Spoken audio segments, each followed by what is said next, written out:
السلام علیکم، بسم اللہ الرحمن الرحیم، نحمد و نصلی علی رسول الکریم۔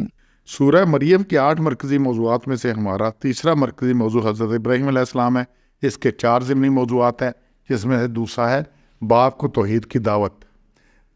وہاں نکات ہے جی، پہلا ہے آیت نمبر 42 میں سے باپ کو بہرے اندھے بیکار معبودوں کی پرستش سے منع۔ اس آیت کو دیکھیں، انہوں نے اپنے باپ سے کیا کہا کہ اے میرے ابا، تم کیوں اس کی پرستش کرتے ہو جو نہ سنتے ہیں نہ دیکھتے ہیں نہ کام آئے تمہارے کچھ بھی۔ یہ 3 خرابیاں انہوں نے گنوائی ہیں بڑی، کہ جن کو تعبد ان کی عبادت کرتے ہو، ان کو پکارتے ہو، ان کے آگے نذرانے ڈالتے ہو، سارا کچھ جو نہ سنے، اور یہ لا یسمع، سنتے ہی نہیں، اور ولا یبصر، اور دیکھتے بھی نہیں، ولا یغنی، اور نہ ہی کام آتے تمہارے کچھ۔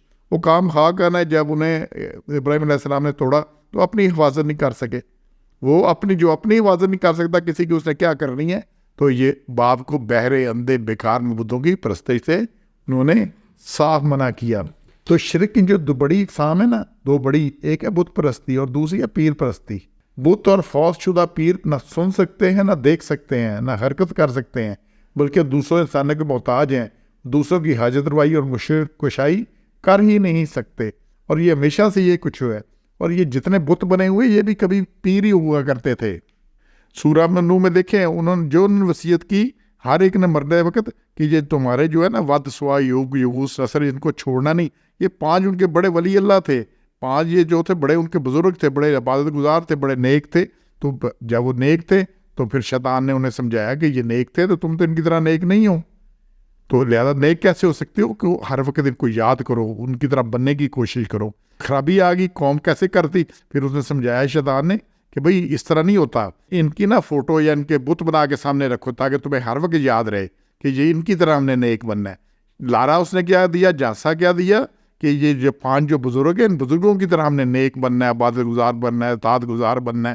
اچھا، اب اس کے لیے کیا، ان کی یا تو فوٹو سامنے رکھو یا ان کے بت سامنے، تب تک میں یاد رکھو۔ ہم نے کہا یہ بڑی اچھی بات ہے، لگا رہا ایک جنریشن کے ساتھ۔ اچھا، جب اگلی جنریشن آ گئی، اس نے کبھی اس کے پاس جو کرتے تھے انہی سے مانگتے تھے، یہ کوئی ایسے تھے پاگل تھے جو تھے، تو یہ جو دینے والے یہی سامنے ہیں۔ تو شیطان ایسا ایسا لے کے آتا ہے۔ تو جو یہ نا بت پرستی، یہ پیر پرستی کی شکل ہے۔ جو پہلے ہوتے تھے کہ جناب یہ لات منات عزا جو تھے، یہ بھی اسی طرح تھے، یہ دیویاں بنائی تھی ان کسی نہ کسی طرح۔ آپ دیکھیں کہیں نہ کہیں ان کی پہنچ ہوتی تھی، تو جو انہوں نے فسانے گڑے ہوئے تھے۔ تو یہاں پہ اللہ نے بڑا کلیئر کیا کہ یہ کچھ نہیں کر سکتے۔ پھر 44 میں جی غیر اللہ کی پرستش، شیطان کی عبادت سے منع، مکمل منع کیا انہوں نے، کر ہی نہیں سکتے۔ اے میرے ابا، پرست نہ کر شیطان کی، اور ان کو بلانا، غیر اللہ کو پکارنا، غیب اللہ کو غیب سے پکارنا کیا ہے؟ یہ شیطان کی پرستش ہے، شیطان کی اطاعت اس کی عبادت ہے، ورنہ شیطان کی کوئی ڈائریکٹ عبادت تو نہیں کرتا، یہ تو سیدھا تو شیطان کی عبادت نہیں کرتا، لیکن کسی غیر اللہ کو اللہ کے مقابلے میں بلانا کیا ہے؟ اس کی پکار، پرستش، اسے نظر نیاز اور بے شرط اللہ نے کہ شیطان کا نافرمان ہے۔ اور پھر آگے 45 میں شرک شیطان کے ساتھ عذاب الہی کا باعث ہے۔ یہ جو شرک ہے یہ شیطان کے ساتھ ہی عذاب الہی ہونی ہے۔ 45 میں دیکھ لیں، اے میرے ابا، میں شک ڈرتا ہوں کہ رحمان کا عذاب تجھے نہ پکڑے اور پھر تو ہو جائے شیطان کا ساتھی۔ جب شیطان کے ساتھی ہوں گے تو انجام بھی اسی کے ساتھ ہونا ہے۔ تو اطاعت شیطان سے ہدایت سلب ہو جاتی ہے، وہ اس کا ساتھی بن جاتا ہے، اور نتیجہ دوزخ ہے۔ جو بھی اس کا ساتھ دے گا اس کے ساتھ نتیجہ یہی نکلنا ہے۔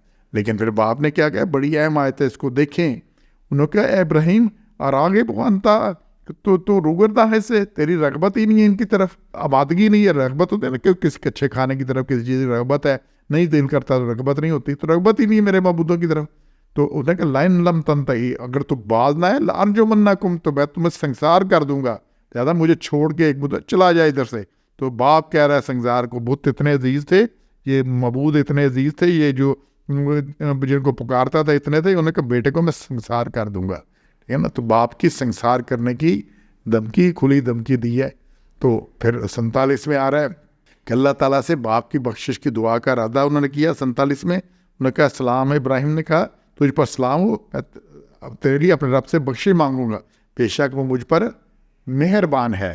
پھر بھی باپ تھا، اس لیے دعا کا وعدہ کیا۔ یہی چیز سورہ ممتنہ 60 نمبر اس کی آیت 4 میں آ رہی ہے۔ وہاں پہ اللہ نے کلیئر کیا کہ ابراہیم نے باپ سے کہا میں مانگوں گا معافی تمہارے لیے، لیکن وما املکم لک من اللہ من شیء، اور میں اللہ کے سامنے تمہارے کسی نفع کا اختیار نہیں رکھتا، دعا مانگوں گا، اگر اللہ نے مان لی تو بات ہے، لیکن میرا اختیار کچھ نہیں ہے۔ اور پھر اللہ نے مشرک کے لیے دعا سے بھی منع کر دیا۔ یہ سورہ توبہ ہے، آیت 113 114 میں دیکھیں، بڑی کلیئر بات ہے۔ نبی کے لیے اور مسلمانوں کے لائق نہیں کہ بخشش مانگے مشرکوں کی، خواہ اس کے قرابت دار ہوں، جبکہ ان پہ کھل چکا ہے بات۔ اور پھر اللہ نے کلیئر کیا ہے کہ بخشش مانگنا ابراہیم کا 114 ہے، اپنے باپ کے واسطے وہ ایک وعدہ کے سبب تھا، لیکن پھر جب کھل گیا کہ وہ دشمن ہے تو ان سے بیزار ہو گیا۔ بے شک ابراہیم بہت نرم دل اور تحمل کرنے والا تھا۔ تو اللہ نے کلیئر کیا کہ ابراہیم نے دعا کا وعدہ کی تھی باپ کے لیے، وہ وعدے کی وجہ سے تھی، مگر اللہ نے منع کر دیا کہ مشرک کے لیے دعا بھی نہیں کرنی، اور حضور صلی اللہ علیہ وسلم کو روک دیا کہ دعا بھی نہیں کرنی۔ ہم یہاں پہ بیٹھے نا شفاعت کے انتظار میں، یہ شفاعت تو نہیں، اللہ نے یہاں ہی دعا سے منع کر دیا ہے۔ اور پھر یہی بات سورہ توبہ کی آیت 80 بڑی سخت آیت ہے، تو ان کے لیے بخشے مانگ یا نہ مانگ، 70 بار بھی مانگے تو ہرگز اللہ نہیں بخشے گا۔ تو اللہ نے کلیئر کیا ہے کہ جتنے مشرک ہیں، جتنے یہ ان کو مانگنے والے ہیں غیر اللہ سے، ان کے لیے کوئی کچھ نہیں ہے، کوئی کچھ نہیں ہے۔ اسی طرح منافقوں کے لیے کچھ نہیں ہے۔ تو حضور صلی اللہ علیہ وسلم کو اللہ نے منع کر دیا اور کہا اگر مانگے گا بھی تو کچھ نہیں ہونے والا ان کے لیے۔ انشاءاللہ ہم نے اپنی اصلاح کرنی ہے، نہیں تو یہ چیزیں بڑی کلیئر لکھی ہوئی ہیں۔ سبحان ربک رب العزت عما یصفون وسلام علی المرسلین والحمد للہ رب العالمین۔